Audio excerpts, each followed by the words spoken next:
ستړي مشي.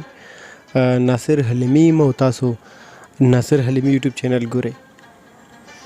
ملګرو موږ کونړ ولایت ته روان یو او تاسو به د کونړ ولایت ښکلې ښکلې منظرې ښیم او مخکې له دې چې کونړ ته ورسیږو د بنغرو د مشهورو سیخانو یوه لنډه ویډیو درته برابروم او بیا نو په کونړ کې به تاسو د کونړ شیګل ولسوالۍ ښایسته ښایسته منظرې وګورئ.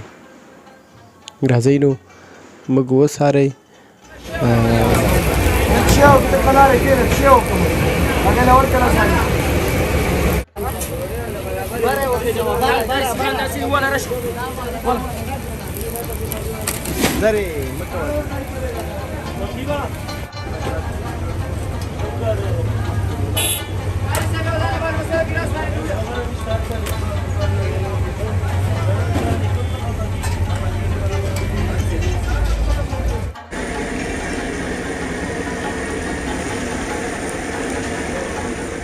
ډېر مننه ملګرو چې تر دې دمه مو څارلي یو. اوس نو مسرور صاحب درته یو لنډ پیغام لري او د شیګل له ښکلو منظرو خوند واخلئ.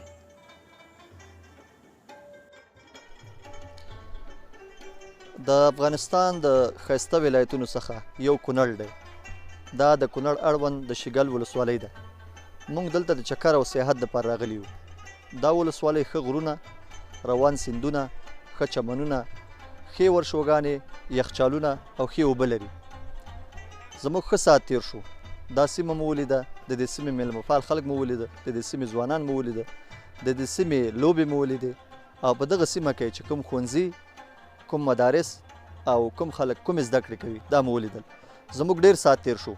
څو ورځې چې موږ دلته تېرې کړې، دلته موږ په زرګونو هغه کسان ولیدل چې هغه د افغانستان د مختلفو ولایتونو څخه د دې ښایسته او ښېرازه سیمې د لیدلو دپاره راغلي وو.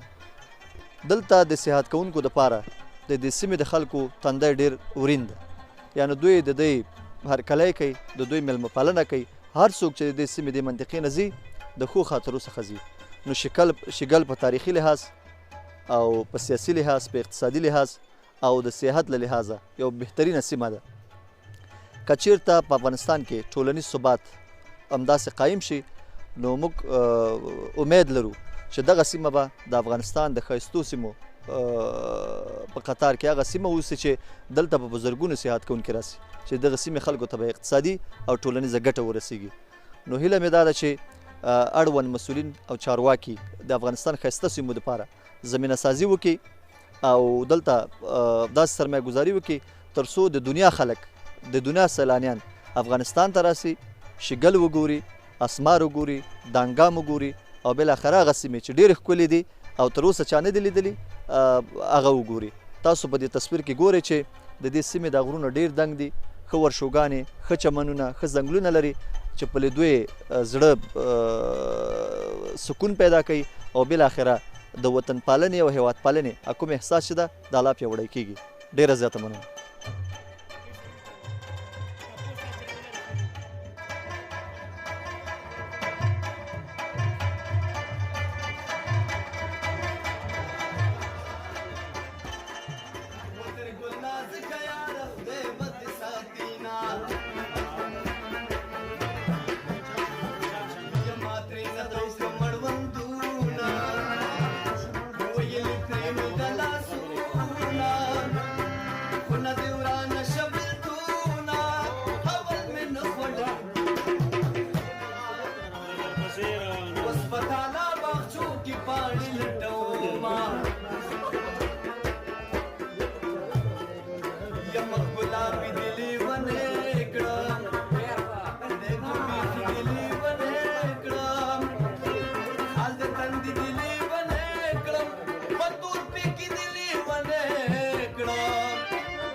ډاکټر صاحب چېرته دې راوخېژولو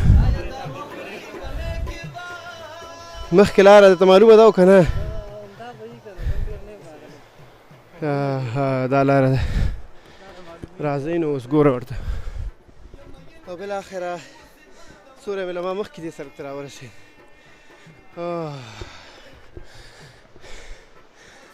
دلته دا ملګري ټول چکر ته راغلي دي او موټرونه یې ودرولي لاندې سیمو ته کوز شوي دا ګورئ مونږ لاندې ځمکې نه راوخته توکلي صاحب چې یو څه یې وزن ډېر دی له امل ته دی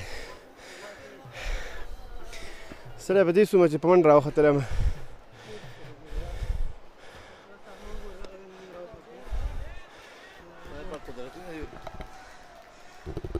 ډاکټره دلته مخکې م راغلی وې دې لاره مخکې م راغلی وې یو ځل مخکې راغلی دا مې دویمه دفعه ده خو اوس بس یاره خدای توفیق راکوي نو که انسان خو ډېر عاجزه دی مشکل نه نو مسرور صاحب ستړی خو یې نه کړې ډاکټر ډېر روان دی ګوره والله زه خو ښه وم ځکه زه مخکې م راغلی یم لس ځله په دې لار راغلی یم او خبره دا دوی ولږ ورخطا دي توکلي صاحب ګورې هغه ځای کې را روان دی ډېر بد وضعیت کې او ډاکټر هم دا بد وضعیت کې راځه په خیر راسه راځه تا ته ولاړ یو هرکلي